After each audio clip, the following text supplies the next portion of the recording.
Ini ada yang bertanya ke Vida tentang bagaimana cara untuk memulai usaha atau bisnis tentang pembuatan jewelry atau aksesoris.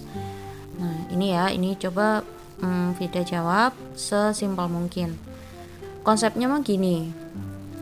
Ketika kita mau membuat karya apapun itu, akan sangat bijaksana apabila kita tahu dulu kebutuhan orang-orang yang kita tuju atau konsumen kita.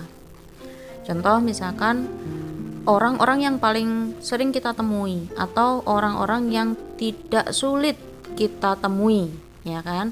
Jadi jangkauannya itu nanti akan seperti itu di awal itu. Misal contoh circle kita nih orang-orang seperti apa gitu. Teman-teman kita nih orang seperti apa. Misalkan mereka adalah karyawan kantoran.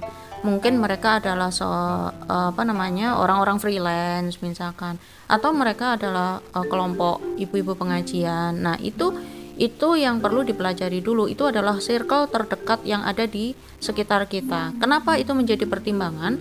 Karena itu nanti akan memudahkan kita untuk menganalisa pasar. Kita kalau membuat produk pasti pengennya laku dong. Nah, bagaimana kita bisa memasarkan karya kita? Itu caranya dengan melihat kebutuhan orang-orang yang ada di sekitar kita itu, yang paling dekat dengan circle kita itu, gitu ya. Saya ambil contoh salah satunya misalkan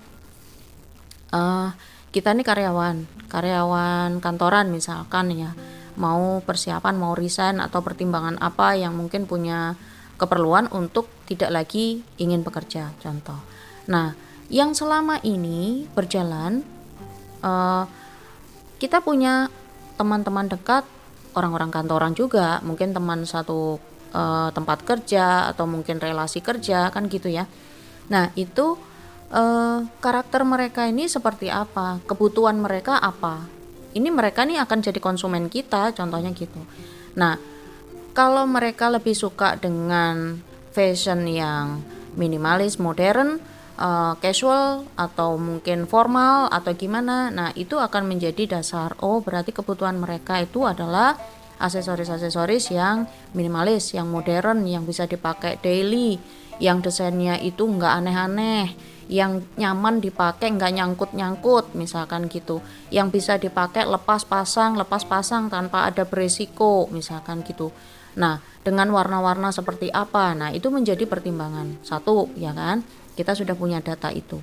Lalu yang kedua, kita melihat kemampuan daya belinya orang-orang yang ada di sekitar kita, itu kemampuan daya belinya berapa sampai berapa, itu kita bisa pertimbangkan dari misalkan contoh gaji, kebutuhan hidupnya, secara gambaran aja. Misalkan dia tinggal di kantornya ini, teman-teman kantornya ini misalkan tinggal di Jakarta gitu ya, UMR Jakarta tuh berapa, kebutuhan mereka apa, mungkin untuk keluarga sekian-sekian dan segala macam, itu secara gambaran umum aja, sehingga kita punya analisa untuk kemampuan daya beli dia ini sampai berapa sih produk-produk yang kira-kira mampu dia beli gitu. Kalau kita membuat desain yang udah cocok dengan selera dia akan membeli produk kita.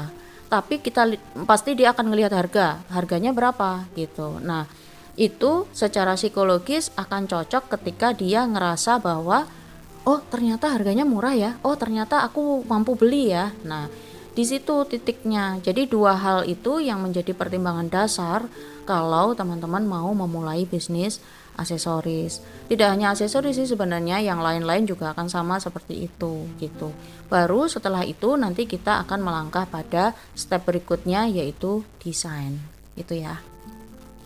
Salam kreatif, tetap kreatif, terus kreatif.